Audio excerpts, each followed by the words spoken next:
నమస్కారం news bulletin కు స్వాగతం నా పేరు సుమలత వార్తల్లో ముందుగా హెడ్లైన్స్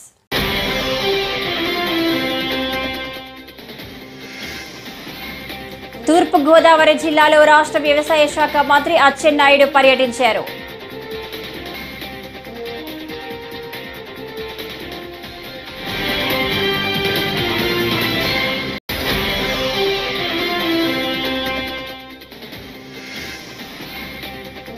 టీడీపీకి ఓటు వేయకపోతే ఇల్లు కూల్చేస్తారా అని మాజీ మంత్రి బొత్స సత్యనారాయణ మండిపడ్డారు.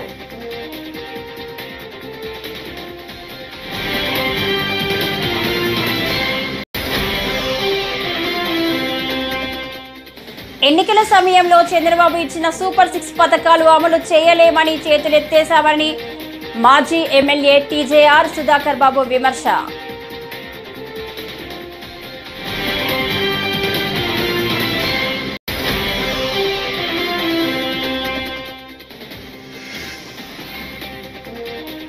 చిత్తూరు వీరప్పన్ అంటే పెద్దిరెడ్డి రామచంద్రారెడ్డి అని మాజీ ఎమ్మెల్సీ బుద్ధ వెంకన్న అన్నారు.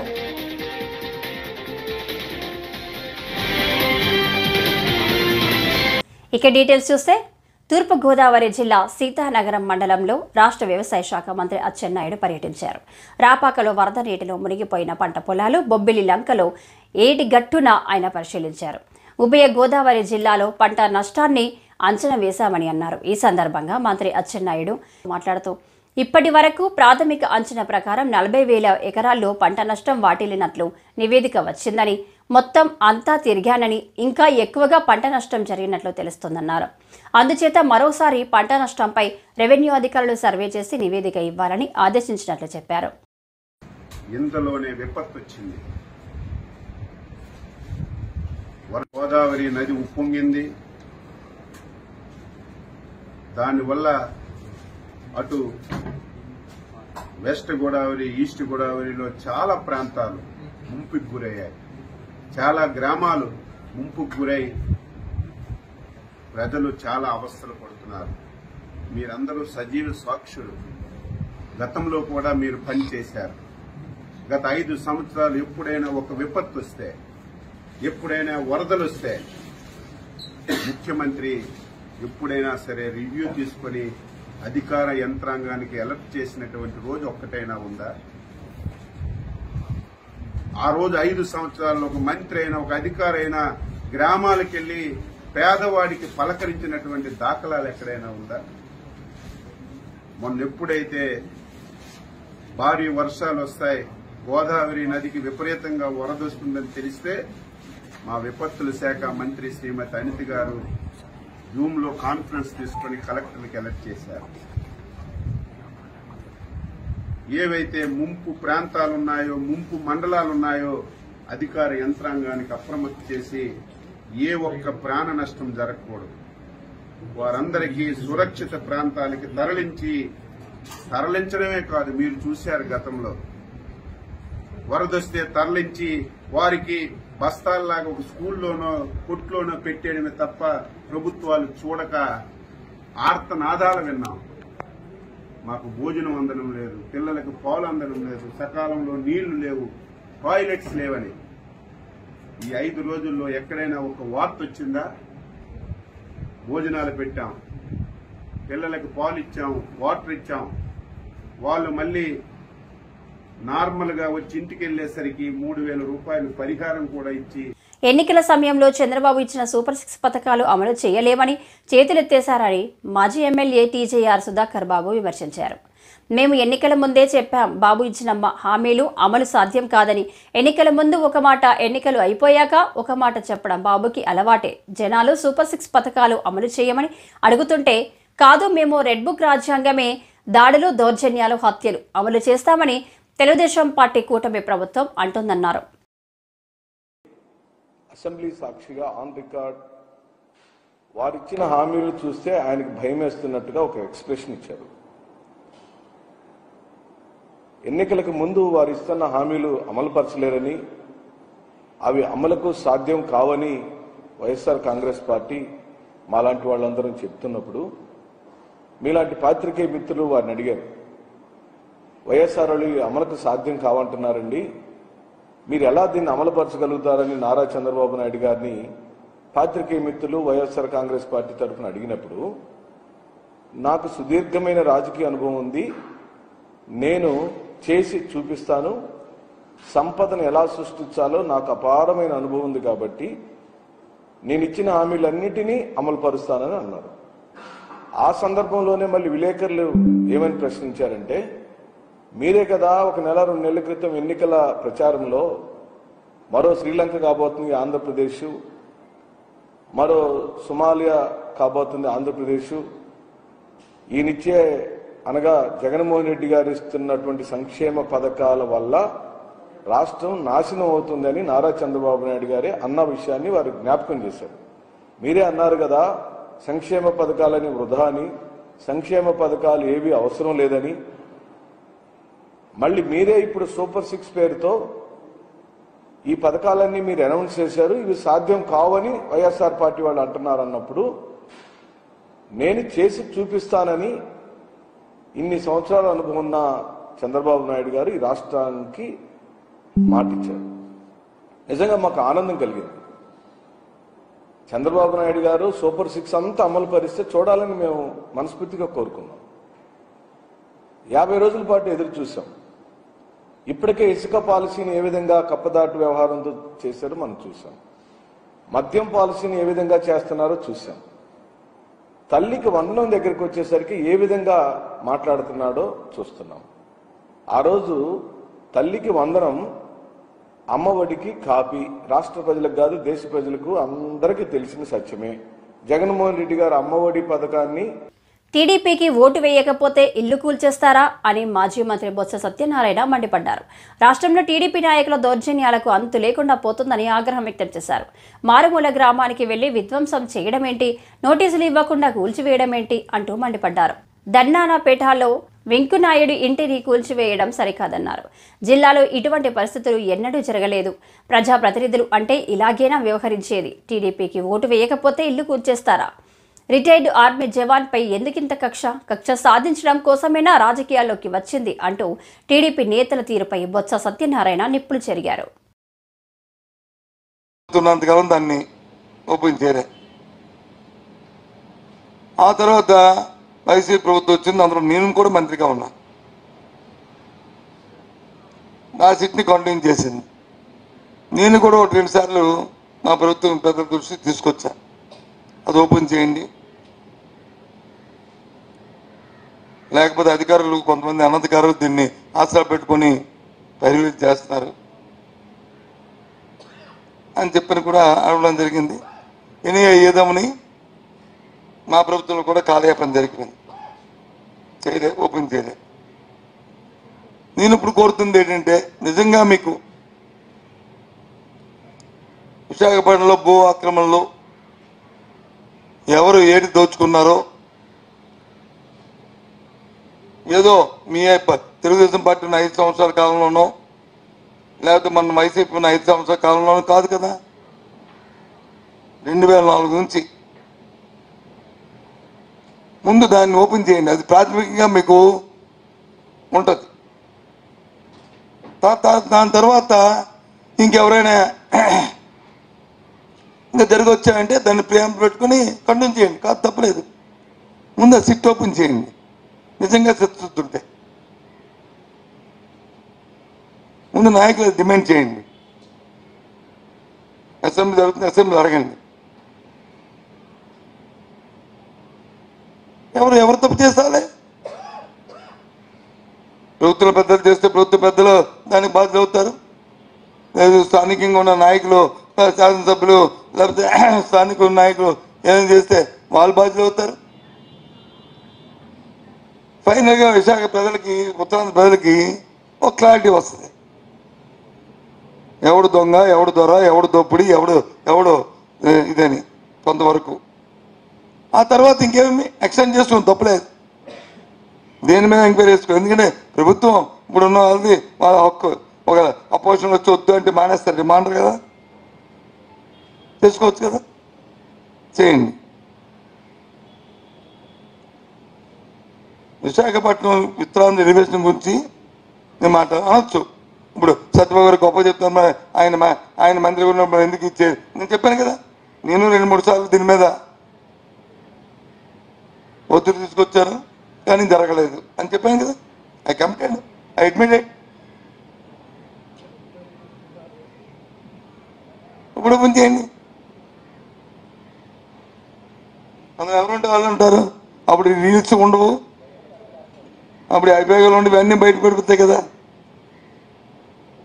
ఊరికి అంబిక్యూటీ ఎందుకు? లాడికి తినేశాడు, లీడికి తినేశాడు, అలా పేరు, ఎల్లయ్య పేరు, పుల్లయ్య పేరు మనకెందుకు? ప్రాథమికంగా ఇప్పుడు ప్రేమ పరిస్థితి వస్తుంది కదా. తర్వాత దాని మీద దాన్ని పెట్టుకొని మెయిన్కి వెళ్తారు. తర్వాత ఒకవేళ నిజంగా ఎవరి మీదనే దర్యాప్తులో వాంటీలు పెడితే మన న్యాయస్థానంలో చూసుకుంటారు. లేదు చిత్తూరు వీరప్పన్ అంటే పెద్దిరెడ్డి రామచంద్రారెడ్డి అని మాజీ ఎమ్మెల్సీ బుద్ధ వెంకన్న అన్నారు. సోమవారం విజయవాడలోని తన కార్యాలయంలో ఆయన మీడియాతో మాట్లాడారు. చిత్తూరు జిల్లాలో పెద్దిరెడ్డి రామచంద్రారెడ్డి, పెద్దిరెడ్డి మిథున్ రెడ్డిలపై ప్రజలే స్వచ్ఛందంగా తిరగబడుతున్నారని అన్నారు. త్వరలోనే పెద్దిరెడ్డి కుటుంబం చేసిన అవినీతిపై టీజీపీకి లిఖితపూర్వకంగా ఫిర్యాదు అందిస్తానన్నారు. అడవిలో దొంగ వీరప్పనికి వారసుడు లేడు, కానీ ఈ పెద్దిరెడ్డి రామచంద్రారెడ్డికి మాత్రం వారసుడు ఉన్నాడు, పెద్దిరెడ్డి మిథున్ రెడ్డి. చిత్తూరు జిల్లాలో భూ కబ్జాలు, వాళ్ళ అనుచరులు దారి దోపిడీలు, ప్రజల్ని అనేక విధాలుగా వాళ్ళు ఇబ్బంది పెడితే ఆఖరికి ఈ అబ్బా కొడుకుల్ని పొంగనూరులో కూడా అడుగు పెట్టకుండా మనటువంటి ప్రజలు ఎదురు తిరిగితే ఆ నమ్ము తెలుగుదేశం పార్టీ మీద నెట్టారు.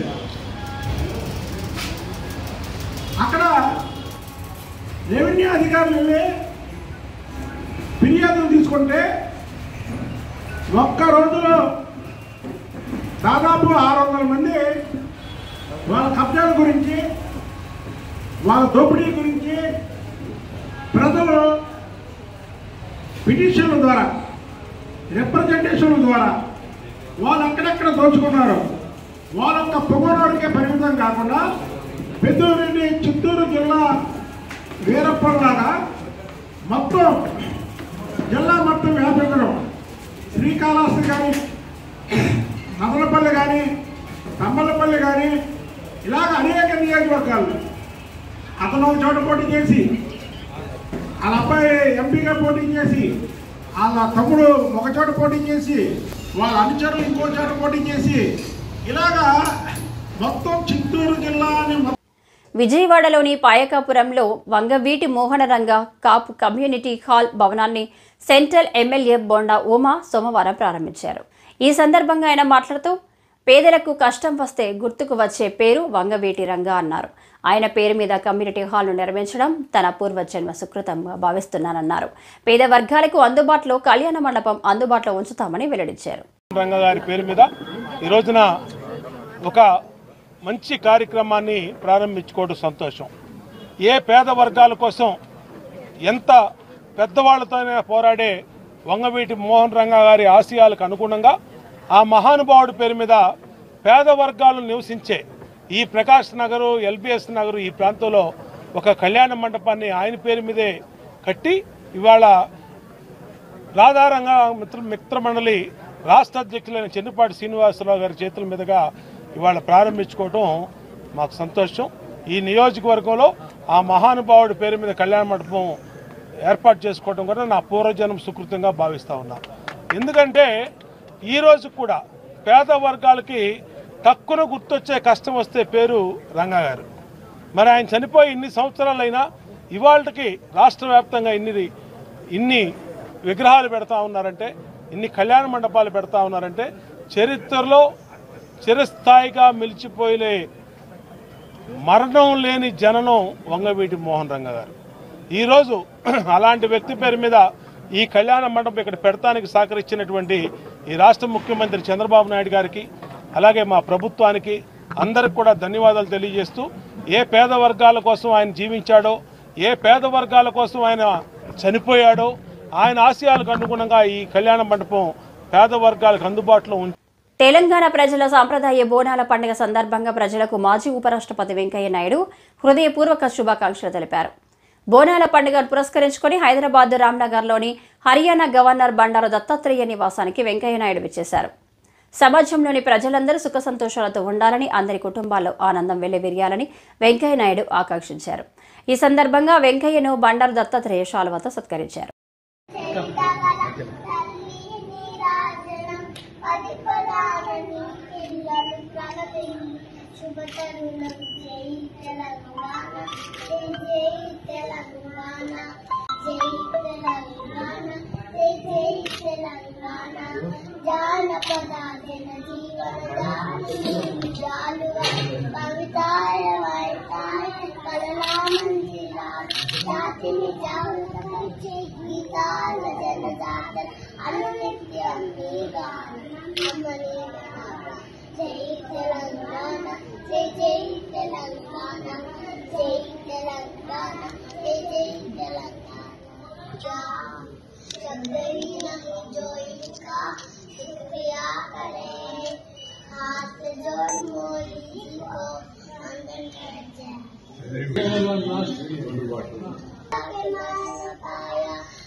విజయవాడలో ఎక్కడ చూసిన డ్రైనేజీ సమస్య ఎక్కువగా ఉందని తూర్పు నియోజకవర్గ ఎమ్మెల్యే గద్దె రామ్మోహన్ రావు అన్నారు.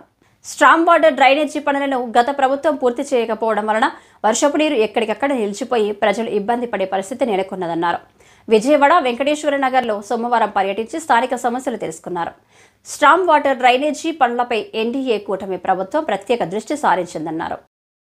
విజయవాడ నగరంలో ఎక్కడికి వెళ్ళినా కూడా ఒకటే సమస్య, అండర్ గ్రౌండ్ డ్రైనేజీలు పూర్తిగా ఇబ్బంది పెడతా ఉన్నాయి. అట్లాగే స్టార్మ్ వాటర్ డ్రైను అన్ని సగం సగం చేసి ఉండటం వలన వాటి వల్ల కూడా చాలా ఇబ్బంది వస్తూ ఉంది.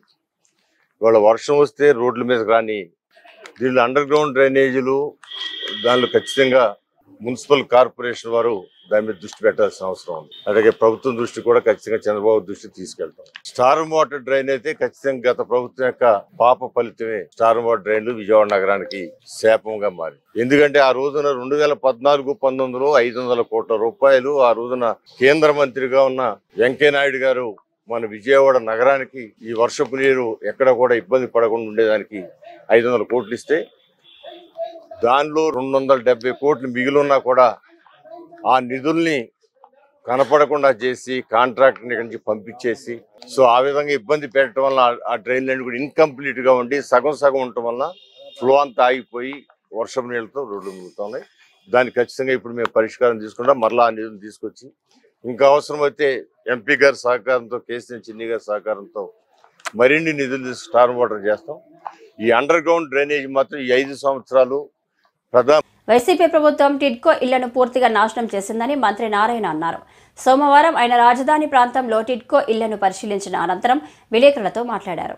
గత టీడీపీ ప్రభుత్వంలో 5 లక్షల ఇళ్ల నిర్మాణానికి అనుమతి ఇచ్చామన్నారు. 2019 నాటికి 77,371 ఇళ్ల నిర్మాణం దాదాపు పూర్తయిందని, 3,13,842 ఇళ్లను వైసీపీ ప్రభుత్వం 2,62,216కు తగ్గించేసిందన్నారు. లక్షలకి కట్టేదానికి అడ్మినిస్ట్రేటివ్ క్లియరెన్స్ ఇచ్చాం. 5 లక్షలు కట్టమని అధికారులకి ఆదేశం ఇచ్చాం. అందులో 4,54,704 4,54,704 ఇళ్ళకి టెండర్ పిలిచారు. ఎక్కడైతే సైట్స్ అవైలబుల్ ఉన్నాయో వాటన్నిటికీ టెండర్ పిలిచారు. సైట్స్ అవైలబుల్ కాని వాటి కలెక్టర్స్ చెప్పాం, సైట్స్ చూస్తున్నారు. తెలుగుదేశం ప్రభుత్వంలో ఆ రోజుకి 3,13,832 గ్రౌండ్ అయినాయి. 3,13,832. అయితే వైఎస్ఆర్సీపీ ప్రభుత్వం వచ్చి అసలు ఈ మొత్తాన్ని కంప్లీట్గా నాశనం చేసింది. 2019 అయిపోయేటప్పటికి 90 to 100% అయిన ఇళ్ళు 77,371 ఉన్నాయి. అంటే 77,371 ఇళ్ళు 90 to 100% పూర్తి అయిపోయినాయి. 50 to 75% అయినవి 64,240. ఈ వార్తలు ఇంతటితో సమాప్తం. నమస్కారం.